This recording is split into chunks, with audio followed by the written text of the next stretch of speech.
Welcome আমার ভ্রমণ diary চ্যানেলে। আজকে আমরা সাতহাত কালীবাড়ি মায়ের মন্দির, নাতুয়াহাটের খুব পাশে পশ্চিম খয়ের বাড়িতে। ধূপগুড়ি থেকে অথবা গয়েরকাটা থেকে প্রথমে নাতুয়াহাট পৌঁছাতে হয়। নাতুয়াহাটের চৌরাস্তা থেকে ধুমপাড়া যাওয়ার রাস্তা ধরে খুব সহজে পৌঁছানো যায় মায়ের মন্দিরে। সাতহাত কালীবাড়ি মায়ের মন্দির পশ্চিম খয়ের বাড়ি গ্রামে। গ্রামীণ পরিবেশ। মন্দির থেকে চারদিকে গ্রামের চাষের জমি দেখা যায়। সাতহাত কালীবাড়ি মায়ের 100 বছর প্রাচীন মন্দির। গ্রামীণ পরিবেশ, শান্ত মনোরম। এখানে মায়ের মূর্তি শান্ত, মা ভীষণ জাগ্রত। প্রতি অমাবস্যায় মায়ের পুজো হয়। স্থানীয় মানুষজন মায়ের প্রতিনিয়ত পূজা অর্চনা করে থাকেন।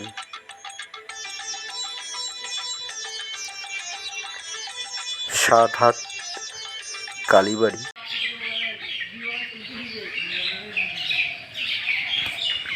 এই মায়ের মন্দির প্রাঙ্গণ, এটা পকড়ি গাছ রয়েছে,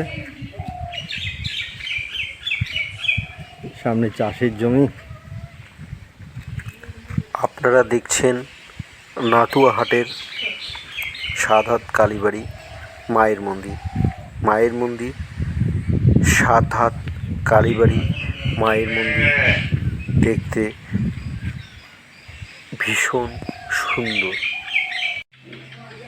মায়ের মন্দির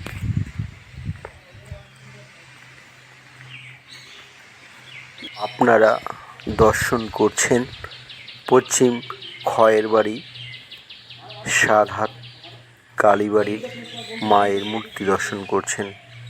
সাতহাত কালীবাড়ি মায়ের দর্শন একটা সুন্দর মুহূর্ত। মায়ের মূর্তি দেখলেই প্রণাম করতে মন চায়।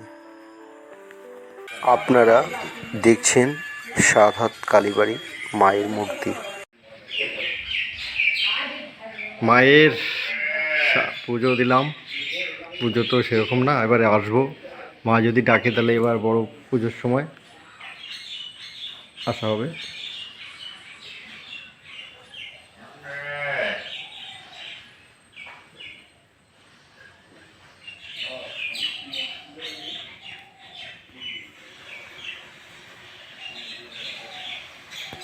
পূজা করতেছি, আসি সবাই মিলে পূজা করতেছি। আর স্পেশাল কিছু আছে মানে মায়ের, না স্পেশাল কিছু নাই। বা স্বপ্নে, বা মা এখানে কিভাবে আসলেন? না সেটা আগের আমাদের ঠাকুরদা ঠাকুমা ওরাই জানবে, আমরা তো অতটুকু জানবো না। আনুমানিক কত বছর থেকে পুজো? 100 বছর পার হয়ে গেছে। 100 বছর পার হয়েছে। মায়ের কাছে যা প্রার্থনা করা যায় মোটামুটি সব আশা পূরণ করে। হ্যাঁ, আসে তো অনেক ভক্ত আসে। ও, কোনো বিশেষ দিনে, সপ্তাহে কোনো দিনে পুজো হয় কি? এমনি অমাবস্যার দিনে পূজা হয়। অবসর দিনে ব্রাহ্মণ এসে পুজো হয়। পূজা করে দিয়ে যায়। মায়ের এমনি পশু বলি হয় পুজোর না, সময়?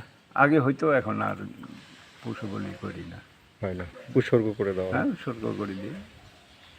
যার যার কি মানুষ আছে দিয়ে নিয়ে যাব। আমরা এখন আসলাম, ধূপকাঠি জ্বালানো যাবে? হ্যাঁ, কেন যাবে না। আমাদের এখানে যে পশ্চিমবঙ্গ সরকার যে বিভিন্ন পুজো কমিটিতে যে অনুদান দিচ্ছে, না আমরা সেখানে কোনো অনুদান? না, কোনো অনুদান পাই না। মানে আপনারা যে পূজাটা করেন সেখানে ওই গ্রামের সম্পূর্ণভাবে থেকে সবাই চাঁদা টান্দা নিয়ে চাঁদা পূজাটা করি। তাছাড়া কোনো সরকার থেকে কোনো ইয়ে নেই। ও, আর ব্রাহ্মণ কি আপনাদের? হ্যাঁ, একেবারে বছর চুক্তি। বছর চুক্তি। ওরা অমাবস্যা কয়টা হয়, 12টা না 13টা হয়, করে দিয়ে যায়। তারপরে একবারে আর বড় পূজার সময় বিল দিয়ে দিই। প্রসাদ হয় তখন? প্রসাদ হয়। এমনি প্রচুর ভক্ত আসে, ও, প্রচুর লোক আসে, মাঠ ভর্তি হয়ে যায়। হ্যাঁ। পাঠা পারো জাতির ইয়ে। সাতহাত কালীবাড়ি মায়ের দর্শনে মন ভরে গেল। এত সুন্দর একটা মন্দির খয়ের কাটায় রয়েছে।